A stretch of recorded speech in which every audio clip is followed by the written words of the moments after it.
Hi guys, welcome to my vlog. I just kind of want to keep you up to date with what's happening.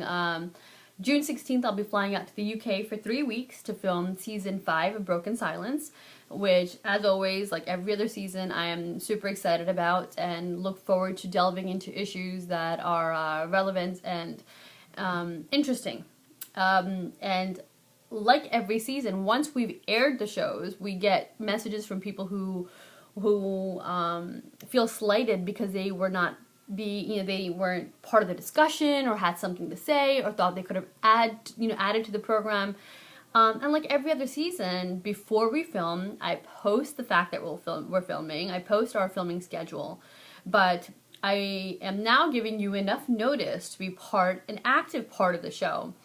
So if you want to be involved in the program, you want to be in the audience, or if you think there's a subject that you think you can actually be on the panel and add to the panel discussion, right now would actually be the perfect time for you to get in touch with us. You can contact Brit Asia directly through their website. You can Facebook me or you can tweet me, and I will be more than happy to let you know what our filming schedule is and what topics we'll be covering exactly. Right now we're kind of in the developmental stage, going through some ideas and filtering them out. Now, a few that I'm interested in pursuing are Islamophobia, because recently my news feed and just reading the news, the amount of ignorance and misconception around this religion is unbelievable. So I think Broken Silence is a good platform to help clarify some of the preconceptions, misconceptions that surround Islam and Muslims. Secondly, I would like to touch upon homosexuality. Now, I know that we covered it in our first season, and I want to revisit it from more of a faith background. What does Islam, Sikhism, Hinduism, and Christianity actually say about homosexuality specifically? Not what we interpret, not what not what folklore has us believe, but what the religion dictates. And I know people that are practicing Muslim, that are practicing Sikh, and also happen to be homosexual. So I'd like to speak to people who are balancing the both, are trying to be good Muslims and Sikhs and Hindus and Christians, yet happen to be homosexual. And I want to know what that journey's been like and how that's been playing out, and perhaps this will give the opportunity to some of our viewers who are going through the same thing, a way to cope, a way to balance their faith and their sexuality. I'll probably be inundated with messages of disagreement, but my take on homosexuality is that it is not a choice, it is predetermined. And therefore, somebody who happens to be homosexual cannot be vilified. You cannot be vilified for something that you do not have a choice over. Now, that is my personal opinion. Another thing that I'm, really looking into is trying to speak to victims of rape or incest or molestation or all of the above. And I know how difficult that is as a South Asian woman to come out and speak about that, because what do we do in our community? Vilify the woman, and the man gets off scot-free.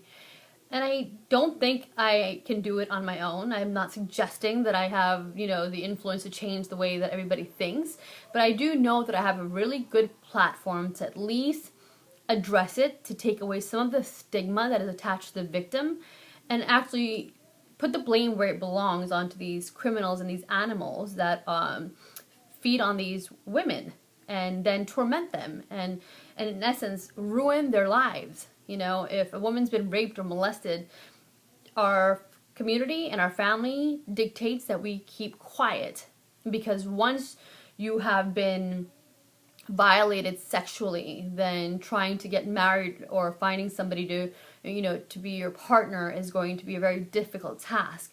And I really hope that, not that I can change this, but that we can at least try to create more of a understanding of what the victim goes through and how the victim is always blameless. Nobody no matter what you're wearing, no matter what you're saying, and no matter how you're acting, deserves to be violated sexually. No means no. And so I know it's hard for women to come forward and speak about this, but I would love to hear some stories of people who have gone through this and have come to the other side and have been able to overcome this.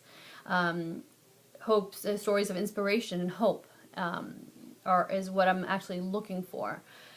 And, anything else that you think needs to be addressed that's pertinent, that would be relevant in our, for our community to hear and discuss, I am more than open to suggestions, as always. And finally, before I sign out, I just wanted to say that my father getting sick last year and passing, the 9 months that he was sick, and it just happened so suddenly, and passing really helped me reevaluate who I was and try to question my identity and who I really am. It sounds cliche, but we all go through a phase in our life, especially something as profound as losing a parent, where you stop and think, well, what is this all about? Why are we here? What's my purpose? And I'm trying, guys. I'm really trying to be as authentic as I possibly can be. And for those of you who don't know me personally and only know me through social media or maybe Broken Silence or stuff I've done on Awesome, you form an opinion, and I'm trying to be real and honest and authentic and putting myself out there. And what that means is that a lot of times when you do that, you get positive feedback and you get negative feedback. And I'm okay with that. I'm not ego driven. But I have realized that when people start slandering your name or start a character assassination, through a lot of thinking and soul searching and speaking to people that I respect and admire, I realize that it's just a form of projection. So people who feel really badly about themselves or really insecure or unfulfilled or even a little jealous will then project all of that onto you. So that hate has more to do with how they feel about themselves than the way they feel about you. It's especially sad and disheartening when it comes from another woman, because especially for South Asian women, I think solidarity is the key forward. We're stronger united than we are divided. But, I have stopped taking it personally and have realized that when somebody is directing hate, and I hate that word, hate and haters, I've used it before, but it's something I'm trying to stay away from. But if anytime somebody is trying to slander you, it is really because of their own insecurity. So for all of you young girls and boys that are on social network, Facebook, Twitter, Instagram, and you get abusive messages, just kind of feel sorry for the people that are writing it to you actually, because they feel so badly about themselves that the only way they can feel better is trying to bring somebody else down. And that is my 2 cents on internet trolls and what do you call them, keyboard warriors or whatever it may be. If you're going to put yourself out there and try to keep it real and be as honest as you can, and be prepared for feedback, both negative and positive. Constructive criticism is always welcomed. So, if there's anything that you can offer me that's constructive, I'll take it on board, because that's the only way to grow and become better as a better person and a better person in your profession. So, that's my 2 cents, actually more than 2 cents. It's coming up to 9 minutes. I thank you guys for watching me, for supporting me, for being there for me when I needed it the most, and I love you guys. I hope you guys have an amazing Wednesday and the rest of the week, and I will talk to you really shortly. Thank you.